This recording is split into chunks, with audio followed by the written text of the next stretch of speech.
So here's one of my latest acquisitions. It's a Bolens EK-10 Estate Keeper.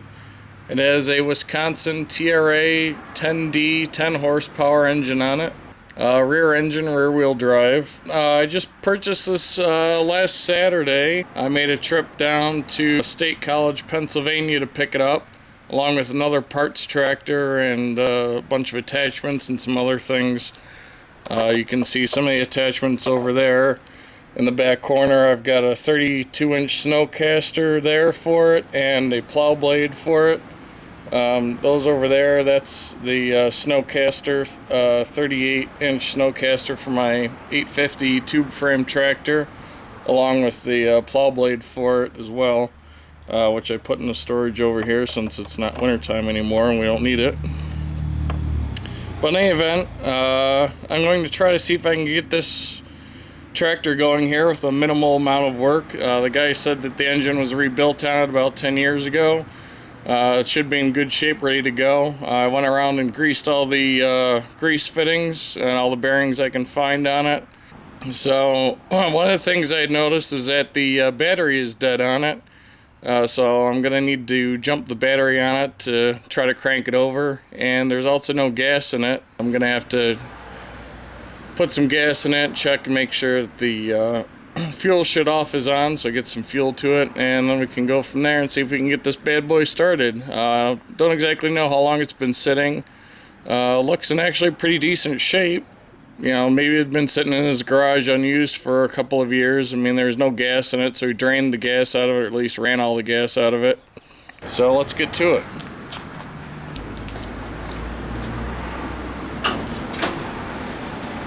So let's pop the hood here, take a look at that engine. First thing is we're gonna have to put some gas in it.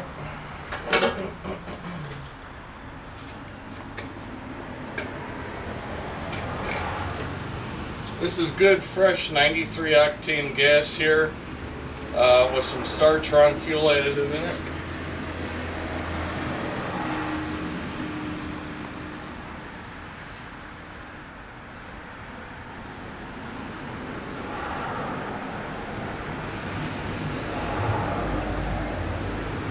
This tank really is pretty bone dry. There's nothing in it, so I mean, it's good. At least there shouldn't be any bad gas in it.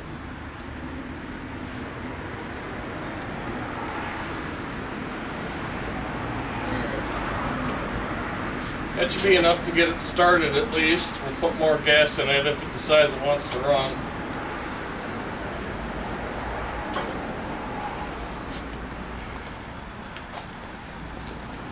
Now we have our jump start battery here. Just position this over here. Now to go grab some jumper cables. Always carry a set on you.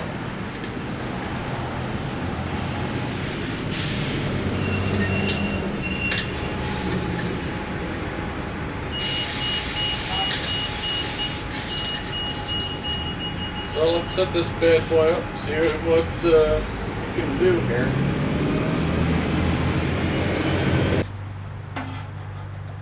Looks like it's got pretty brand new battery cables on it too, so that's a good sign.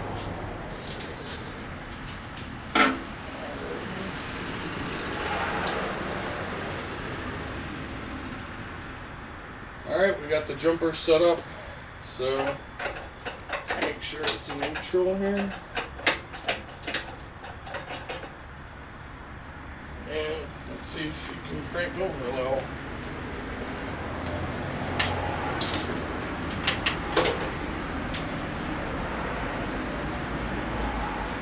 Nothing.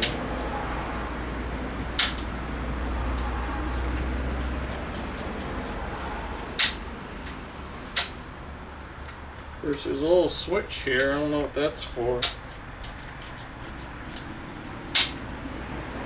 Also, it's for the lights. Maybe. I don't know.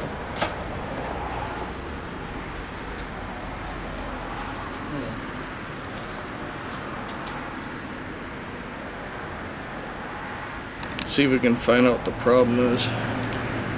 Well, it looks like part of the problem could be either a bad solenoid or maybe the key is bad, but we traced the power. We're getting power from the battery to one side of the solenoid, but not to the other. Sure.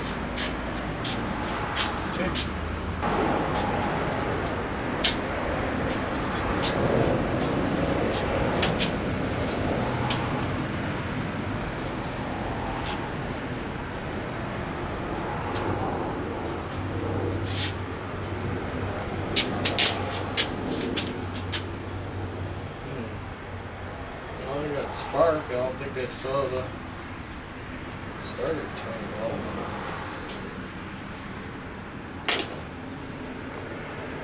That's it.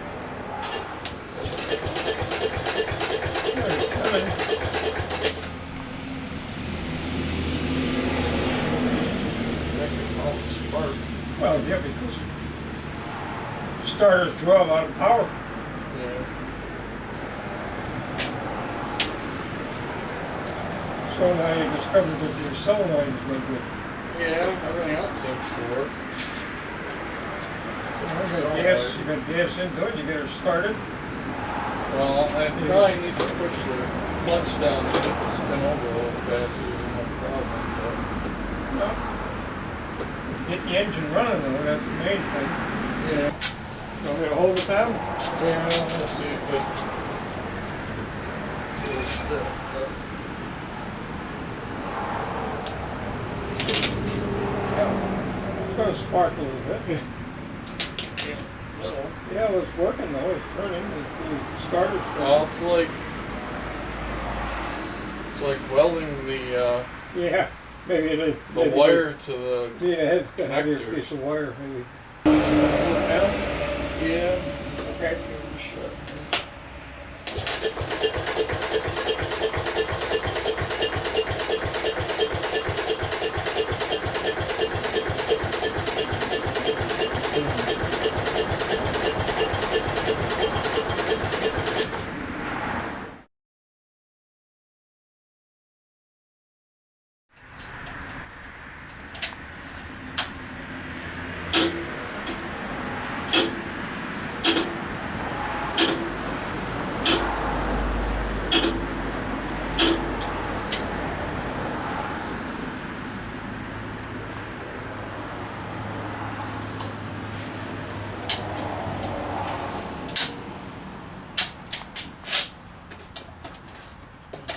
This is clicking.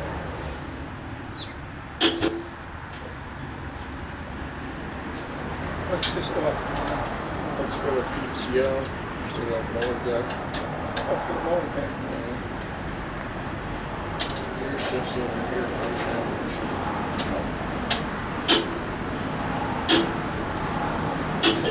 Whoa. Hey, it's Got fired. something there. Fired. I'll try pushing the clutch again and see if it will. That was very promising. If we Yes. can just get it to spin over again. Ah. It's almost fired.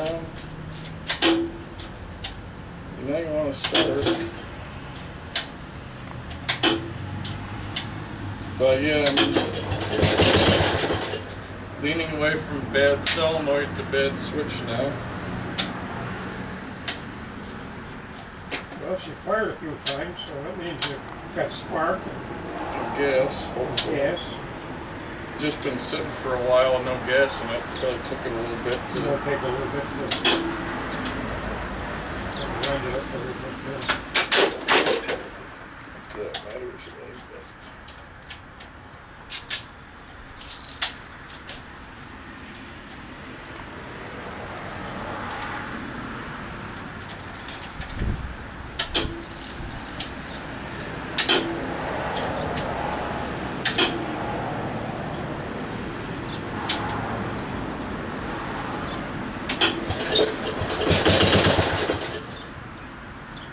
Of course, it doesn't want to stay running once I let off of the key.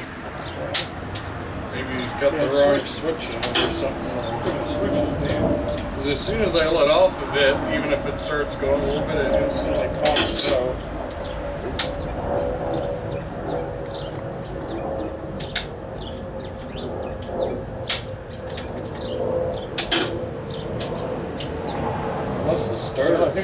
is, you boiled it down, then you got a bad switch. That's unless the starter itself is bad, it once you seems start it.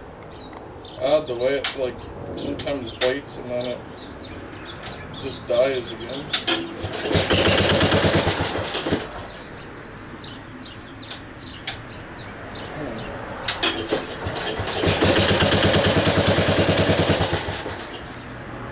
as soon as I let off the switch, it stops.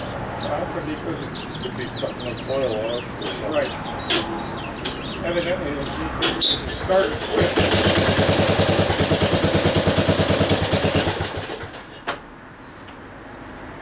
There's probably 3 contacts in there. And then you put it over, and then when you let it back, it keep running because it's still full, and it shuts off to the starter. Right. It shuts off the magnet or yeah.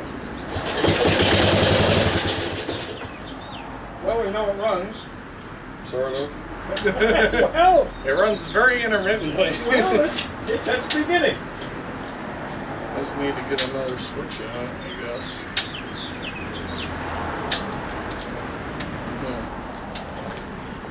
Alright, so it looks like part of the problem here is this aftermarket switch here that's gone bad.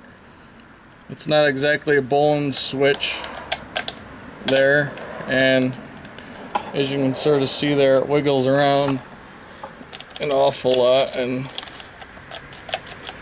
it's very particular and doesn't really crank over very well. So I think if we put a new switch in here, it might actually kick over. I don't know, we'll see, but I think that's part of the problem. I originally thought it was a solenoid, but playing around with this a little bit, we got the solenoid to turn over the starter a little bit, and we actually got the engine to fire a couple times, as you could hear.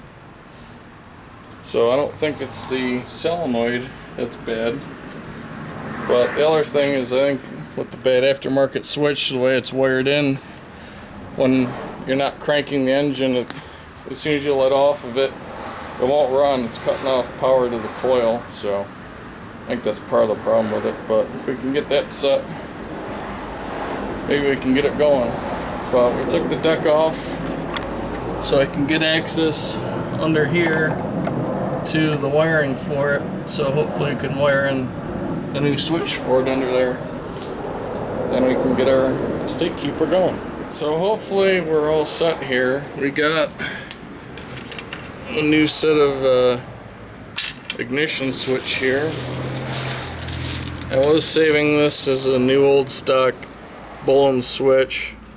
I was hoping to save it for my other Estate Keeper, but if I can get this one going with it, it's good to go. We'll just buy another one. This was the switch that I pulled out of there that was all wobbly and everything, and it's got a bunch of different connections on the back. There's like 4 different connections. I don't know what the heck they were all for, what's going on with it, but that's junk. We're tossing that. And here is the new switch. Ooh, look at that. Nice and shiny. Original Bolens part. The Indiac starter switch that they used on all of them. It's a 3-terminal. We've got the battery hooked up to the one side of the coil. We've got ST hooked up to the solenoid for the starter switch, and then ignition there, IGN, that comes from the voltage regulator. That's where it gets the power to it, which does seem odd it's wired up like that, but that's the way it is. Battery isn't actually power from the battery. Ignition is, for some reason. I don't know. That's how I had it wired up here. I've got the wiring diagram here for the Estate Keeper, and although the colors are different, black and red is the same, but instead of white I've got a yellow wire, but not that big of a deal. But you see black on the battery side goes to the coil, red, which is on the ignition switch, comes over here and goes to the voltage regulator to get power, and then S, which is the start ST starter, yellow instead of white though on this one, but that goes over to the solenoid, and that activates the solenoid to crank the engine over. So that's how we got it all hooked up for the 93102 Estate Keeper, which is what we've got. So we got that all wired in. Now we're just gonna bolt it in place, and let's see if she'll fire up. Well, we got the mower deck back on, which is actually pretty easy. I think it's actually a lot easier. It seems a lot easier to put the attachments on and off on the Estate Keeper because everything's up front and easy to get to. It seems easier than putting the deck off and on a tube frame, actually. That was actually went pretty quickly and easily, and honestly took me maybe only a couple minutes to do it. So that was pretty good. I mean, it took a little longer to get it off just because, you know, the some of the mounting brackets were a little rusted and whatnot, and a little stiff from being on there for so long. But once I got it all apart, it went back together real easy.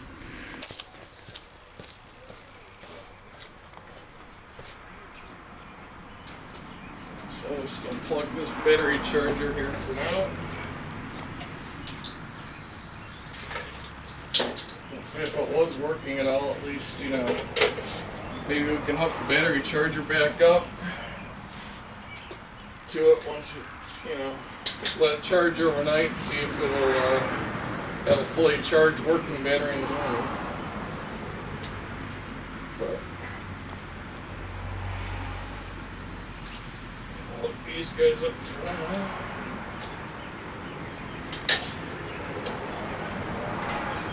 Alright, so we have our auxiliary battery hooked up. You got a little bit of gas in it. Looks like you could use a little air in the tires, but other than that, let's see if she'll start with the new switch. Woo, look at that. Maybe give it a little more throttle. Choke it a little.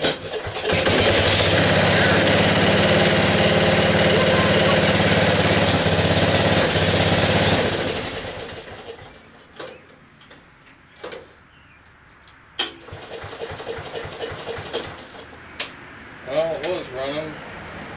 Let's try giving a little more throttle here.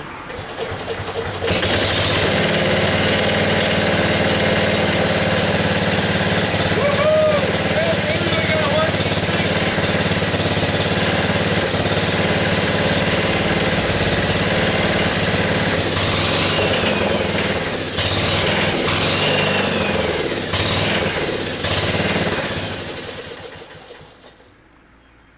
Well, so the throttle's a little touchy, but other than that,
differential lock in the back I'm trying to lock up because I had it out to freewheel it.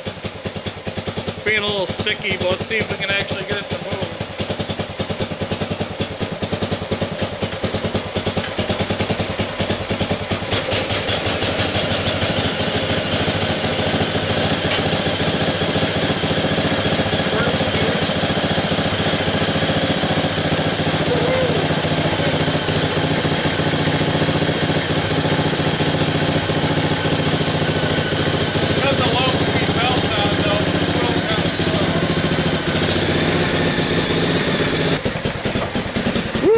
But we got a working estate keeper now.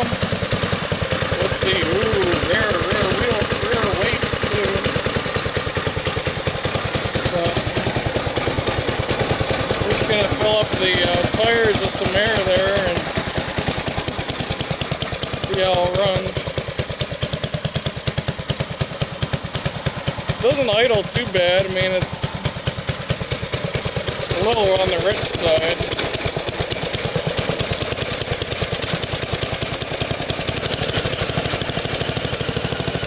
The choke all the way off anyways. Let her start up a little bit higher there. But not bad for 500 bucks. I picked this up plus another parts tractor, a bunch of attachments. So I'd say I did alright with it, especially if we got it running with just an ignition switch.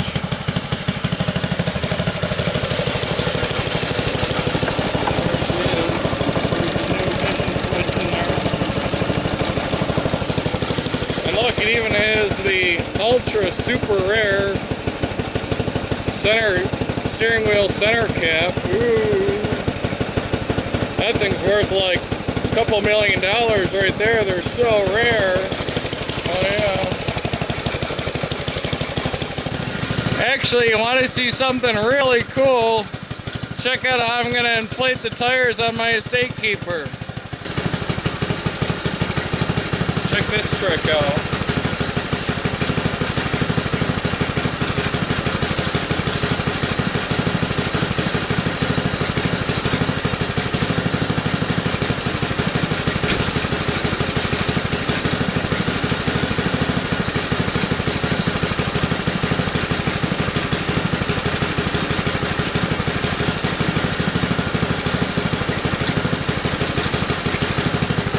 Onboard air compressor on the truck, baby. I just need to start it up so the compressor will run.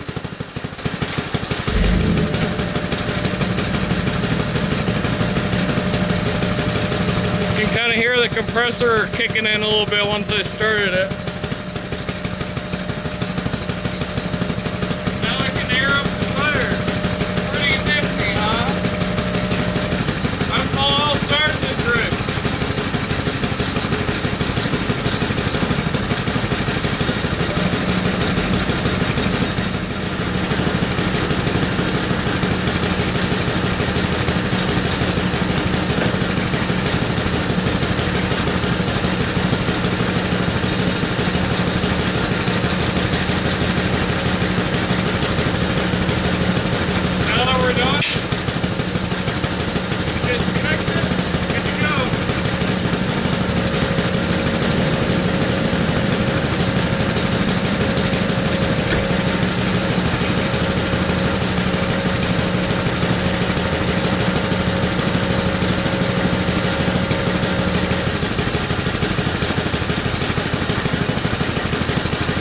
There you go, good to go. It's all fill up with air. Just put the little protective boot back on the air hose fitting on the truck.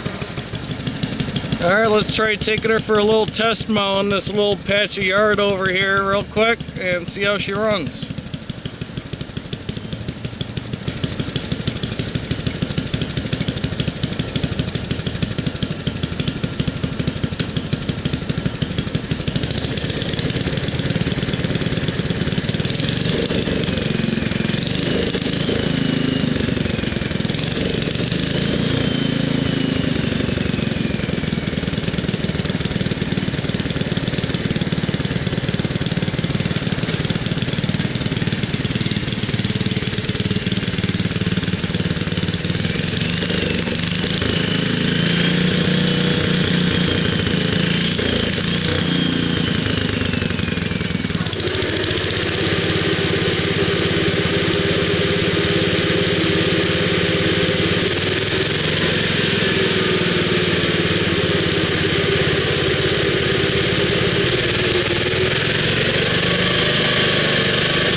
Actually, before I shut it all down and put everything away for good, I do have one quick question about this thing though.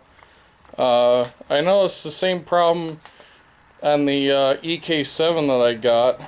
I thought maybe it was just that because that was a piece of crap. But what's the deal with the PTO right here? I don't know if this shaft, I don't know if this bracket assembly is bent. I don't know if these things bend at all sometimes. But if you notice it scrapes along the hood here and it's rubbing off the paint and whatever, and it's really sticky. And until you get it out past here, then right around here it's fine, but right where this bump is right here, I mean, you can see how much it grinds up against that, and you really got to slam it in there to really shut it off, because otherwise if it hangs around here, the PTO will stay on, and it's not exactly very safe. So you gotta like grind it all the way up there and mash it up as high as it'll go to shut it off. So I don't know why that, if that was just bad design on Bolens' part that they made it that tight, or something's broken in here and I need to replace it. But once you go like that, you can, I mean, you can crank it down here and lock it into place like that, so you can actually use the PTO. But then when you shut it off here and let it go back, you really kind of have to slam it up here to hit that. And also, to another point, when you try to open the hood here like that, I mean, you can put it up all the way here, but then watch what happens when we try to close the hood. Oops, bang, hits the PTO handle right there.